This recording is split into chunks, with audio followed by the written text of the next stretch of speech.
Some DJs are sticking with vinyl, and it's, you know, almost a badge of pride because it's the true, it's the authentic, it's the true sound.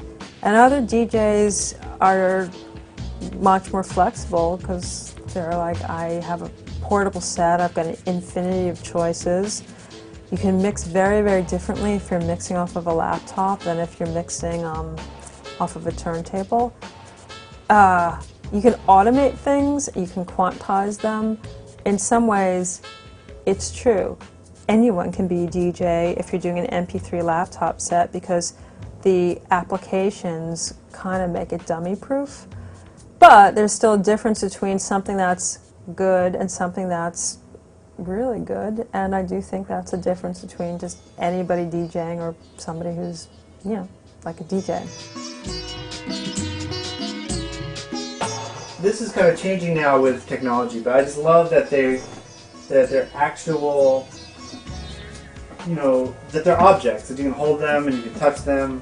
You can look at it and see where the song starts and even where like the breakdown might be just by looking at the groove. They take up a lot of space, and I've been switching to a more digital media format for most of my stuff so that I can breathe. I have too many records. The thing about good old-fashioned vinyl is it's so heavy.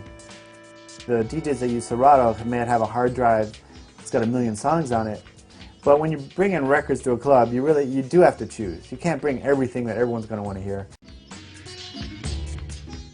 There's a big debate over using MP3s to DJ with, because when you go into a club and you play on with these huge sound systems, you know, you can hear sort of every detail of the sound. I don't like the quality of the MP3 file format so much, but they're improving a lot of the resolution and what they call lossless translation between analog and digital sound.